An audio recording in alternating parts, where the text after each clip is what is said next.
বন্ধুরা, এই রকম ঝরঝরে সিমুই বানিয়ে ফেলুন। কিভাবে বানাচ্ছি আপনাদের এই রেসিপিটা করে দেখাচ্ছি। দুর্দান্ত স্বাদের খেতে হবে। সিমুই 2 প্যাকেট নেবেন, কারণ এটা যেহেতু ঝরঝরে হবে তাই 2 প্যাকেট লাগবে। আপনারা চাইলে 1 প্যাকেটও করতে পারেন। কড়ার মধ্যে পরিমাণ মতো ঘি দেবেন, এলাচ, লবণ। এবার সিমুইগুলোকে ঢেলে দেবেন। ঢেলে ভালো করে ঘিয়ের মধ্যে সুন্দর করে ভেজে নেবেন। লাল লাল হয়ে গেলে এইবার কাজু কিশমিশ দিয়ে দেবেন পরিমাণ মতো, দিয়ে আবারও ভেজে নেব। এইবার অল্প অল্প করে দুধ দেবেন, একবারে ঢেলে দেবেন না। অল্প অল্প দুধ দিয়ে সিমুইটাকে এক জায়গায় সুন্দর করে করে ঢাকা লাগিয়ে দেবো। ঢাকা লাগিয়ে দেখুন দুধটা আবার মরে গেছে। আবার একবার নেড়ে দেবো। ভালো করে নাড়াচাড়া করে, একদম গায়ে গা লাগবে না, নাড়াচাড়া করে আবারও অল্প করে দুধ দেবো।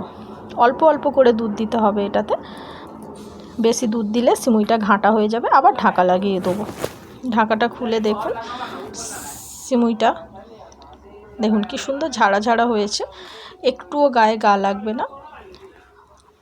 আর একবার সেদ্ধ করার জন্য আর একটু দুধ ছড়িয়ে দেবো।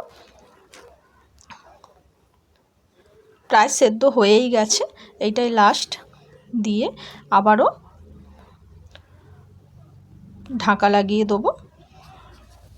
ঢাকাটা খুলে দেখুন পুরো সেদ্ধ হয়ে গেছে সিমুইটা, আর একদম ঝাড়া ঝাড়া হয়েছে।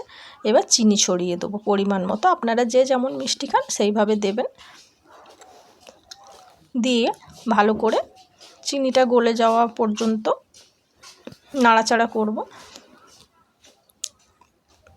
আবার একটু নামানোর আগে ঘি দিয়ে আবারও একটু ভালো করে নেড়ে নেব। নেড়ে ঘিটা মিশিয়ে সিমুইয়ের সাথে এবার একটি পাত্রে নামিয়ে নেব।